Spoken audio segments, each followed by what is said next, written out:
Mengapa pertumbuhan ekonomi Indonesia tidak mencapai target?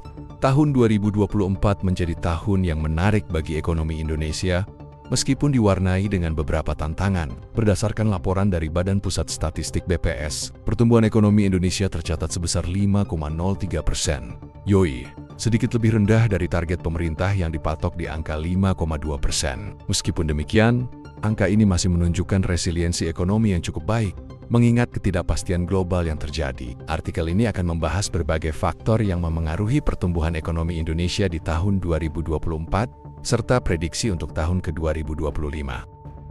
Pada kuartal keempat 2024, ekonomi Indonesia tercatat tumbuh 5,02%. Yoi, sedikit lebih tinggi dari ekspektasi konsensus yang berada di angka 4,98%. Namun, jika dibandingkan dengan kuartal sebelumnya, pertumbuhan ini mengalami sedikit penurunan dengan hanya tercatat sebesar 0,53% KK pada 4Q24, turun dibandingkan dengan 1,5% KK pada 3Q24. Konsumsi domestik menjadi salah satu pendorong utama pertumbuhan ekonomi Indonesia pada tahun 2024, dengan kenaikan 4,94%. Yoi, lebih tinggi dibandingkan dengan 2023 yang tercatat 4,82%. Selain itu, pembentukan modal tetap juga mengalami kenaikan sebesar 4,61%. Yoi, yang turut berkontribusi signifikan terhadap pertumbuhan ekonomi. Kedua sektor ini memberikan dampak positif yang besar terhadap perekonomian Indonesia, menciptakan lapangan pekerjaan, serta mendorong daya beli masyarakat.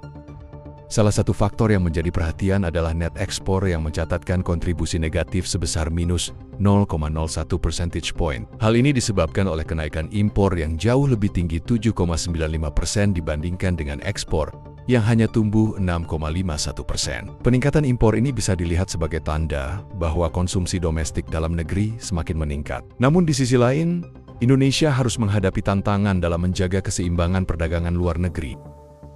Pertumbuhan ekonomi Indonesia tidak merata di setiap wilayah. Wilayah Jawa dan Sumatera mengalami pertumbuhan yang lebih rendah dibandingkan dengan wilayah lainnya seperti Maluku dan Papua yang tercatat tumbuh sebesar 7,81%.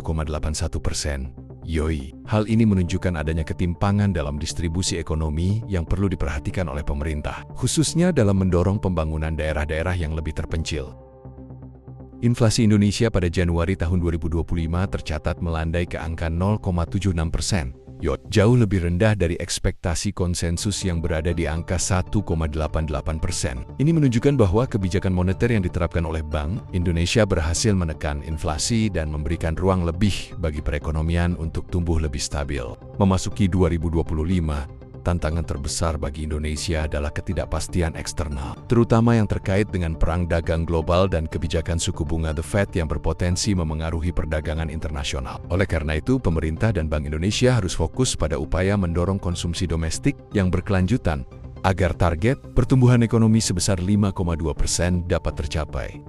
Meskipun ekonomi Indonesia pada 2024 tidak mencapai target pemerintah, data yang ada menunjukkan adanya potensi yang cukup besar untuk pemulihan dan pertumbuhan lebih lanjut di tahun ke-2025 dengan fokus pada konsumsi domestik dan kebijakan yang mendukung sektor konsumer. Indonesia memiliki peluang untuk mengatasi tantangan eksternal dan mencapai pertumbuhan ekonomi yang lebih stabil.